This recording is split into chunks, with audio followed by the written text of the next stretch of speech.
He, along with his wife, founded the Illiterate Christian Society in the year 1993. And this organization focuses on the upliftment and the betterment of the tribal people. He is here with us as our guest speaker, and we are very much excited and thrilled to listen to what insightful words and secrets he has to say. We are elated by his presence. So ladies and gentlemen, please give it up for our guest speaker, Reverend Dr. Chingmak Chang.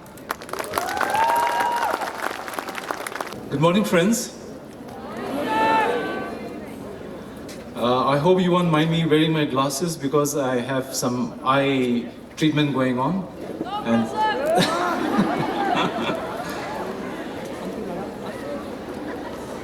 first of all, I would like to really thank the organizers for having invited me to come here.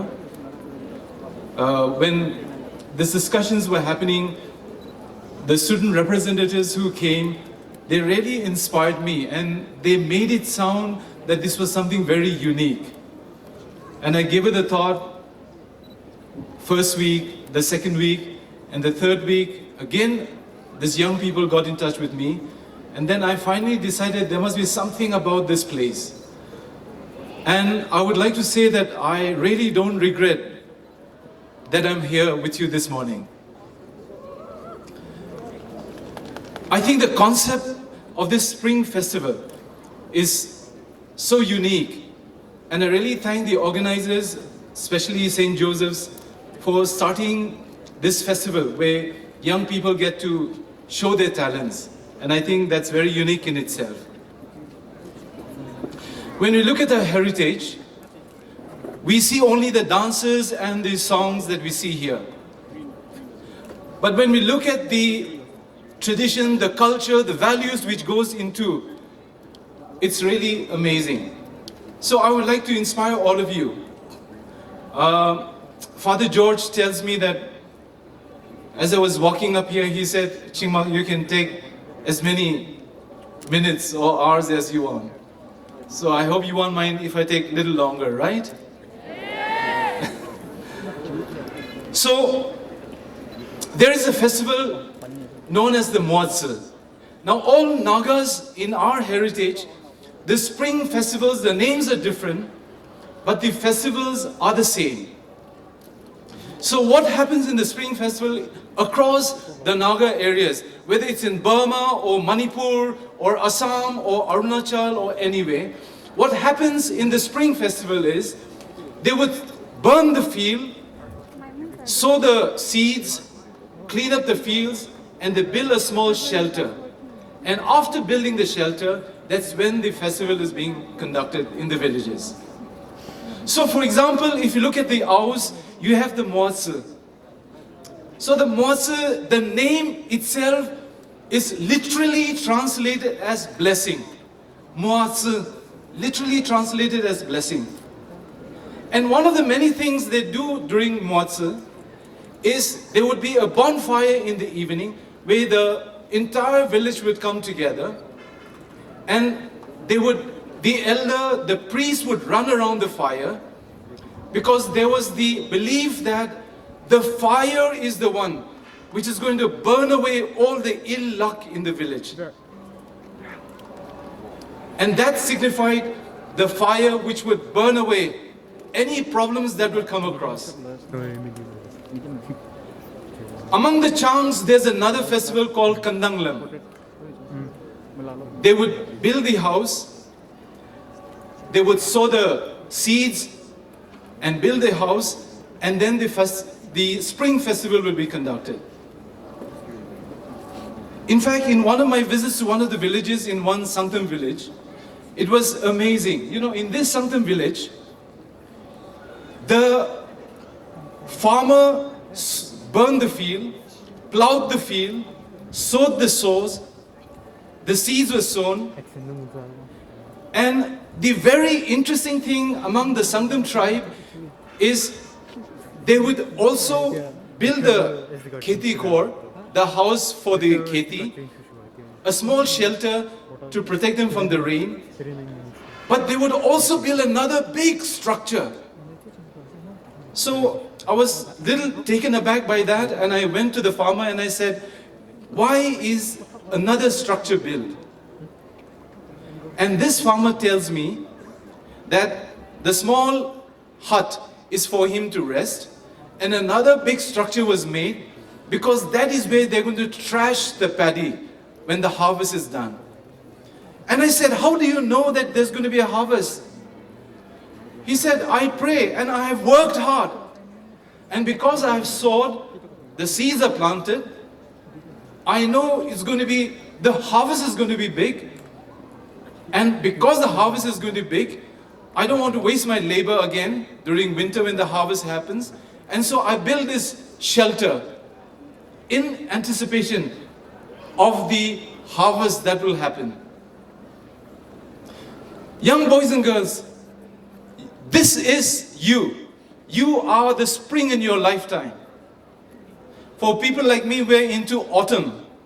And very soon I will be entering winter. In fact, I think I'm already into winter.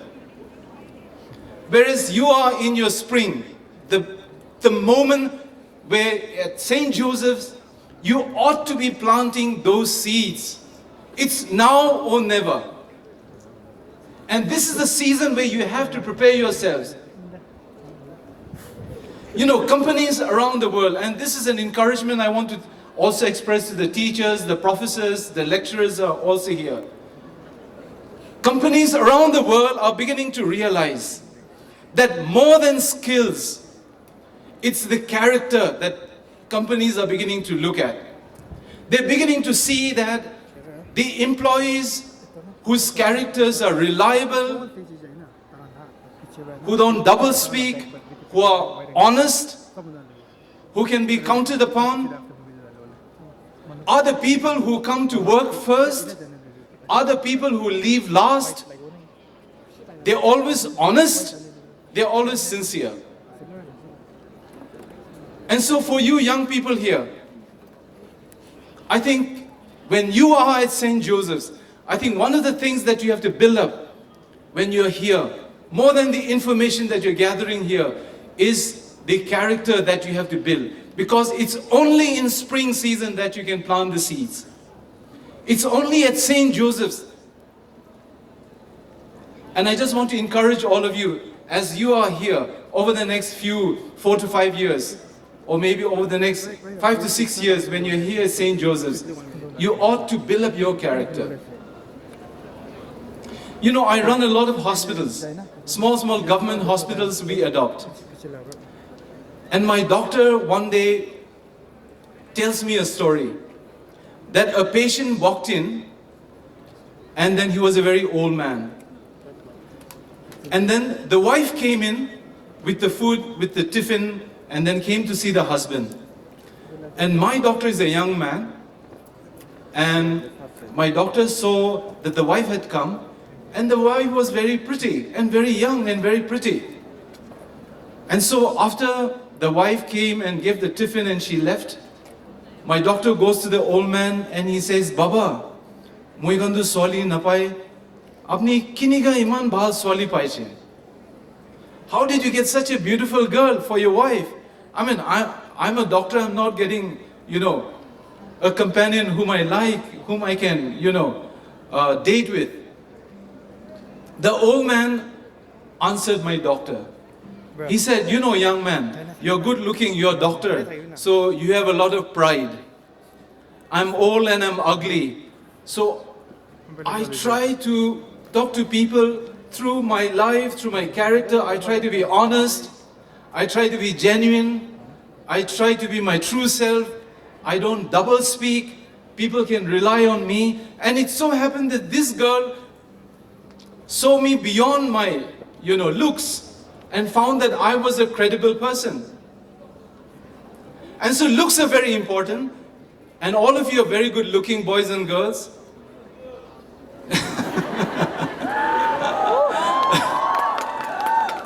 Yes, but you can sustain that beauty only through character. It's only character which will, bring that into relationship. And so the teachers here at St. Joseph's should be a place where we begin to look for strengths in our young boys and girls. What are their strengths? They may not be good in studies, but maybe that boy is honest. Why don't we appreciate that? Why don't we celebrate that honesty in that young boy? Maybe there's a boy who's struggling, but that boy, that girl may be very earnest in what she does. At the end of the day, it's character which matter. And I just want to encourage all of you that as you are here, this is the skill, this is what you have. You know, all of us as young people, we ascribe to be like Shah Rukh Khan. I think many of us will not be like Shah Rukh Khan. But you're an honest person. You're a hard-working person. You're a person people can rely on. Your parents rely on you. And I tell you, that is what will take you along the way. And along with that education, along with that skills, you know, that would really add up to it. But the other very important thing about the spring season for the Jewish people is it is in springtime when they get married. And I just want to tell you something about a recent thing which happened to me. Just a couple of weeks back, I fortunately happened to conduct a wedding ceremony, which was a Jewish Christian wedding ceremony. And there was something built like this. And the Jewish call it a huppah. So the Jewish have a small shelter like that, and the wedding was conducted under that shelter, which is known as a huppah. And you know, something very beautiful about the Jewish understanding of that huppah was, the belief that Abraham lived in a shelter which had no walls. It just had 4 posts. It was in the desert. It was open.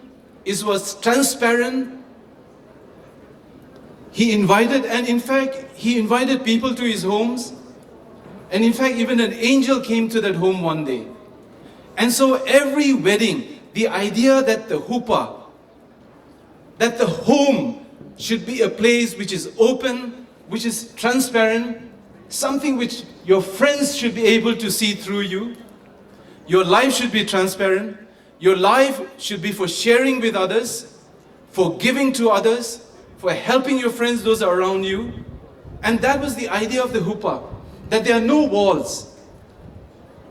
But the second thing, very beautiful thing about the huppah, what the Jewish rabbi tells me was, that it was as though they were marrying under the shadow of God. As though, you know, God was the witness. As though God was in the presence. And I just want all of you sitting here, that God has to become primary in your lives. You have to know that God is witnessing you. You have to know that it's only God. You are below God. You are under the shadow of God. And that has to be the understanding of the word huppah. But you know, the other very beautiful thing which the rabbi tells me, he said, Mr. Chingmak, look at that huppah. There's no furniture in the huppah. There's just 4 posts and there's a shelter on top. And he tells me, in the Jewish understanding, it is not the furniture, it's the people who are under the huppah. It's people who make the home. Boys and girls, you make St. Joseph's. Amen? You make St. Joseph's. Some of you are tall, some of you are short, some of you are rich, some of you are from poor family, some are from Konyak, some are from Angami tribe. All of you, it's not the infrastructure which matter. It's your lives, the teacher, our Father George here, the Father Principal here, and all of you who make St. Joseph's. It's not the furniture. And that was the understanding of the huppah. You know, finally what happened in the wedding? Finally, after the wedding was done, the friend brought a glass, a wine glass, and then the bride and the groom stands near the glass, And the groom was to smash the glass at the end of the wedding. And he goes on the stage and stamps on the glass and smashes it. You know what was the significance of that? The rabbi tells me, the priest tells me, that as beautiful as the wedding is, as beautiful as the relationship is, so also is it so simple to break something so fragile like the glass. And how difficult is it to put back the glass again? Friends, boys and girls, this is your spring season. You can make it or break it. Let's enjoy the spring festival. Let's dance. But also be reminded, the couples were reminded by breaking of the glass. It was a reminder to them, telling them that, you have fun together, your husband and wife from today, but also know it's like the glass, it can break any moment. And if it breaks, it's very difficult to put it back. And friends, if you don't make it today, you may make it in future. But it's even more beautiful if you can make it today. By being honest in your life, by being earnest in your life, by being the most trustworthy person in your classroom, by being the person who comes first into the classroom, by being the one who is helping everyone, by being the student who picks up the broom and cleans the classroom. And with these words, I just want to thank all of you, and thanks once again for giving me this opportunity. Thank you so much.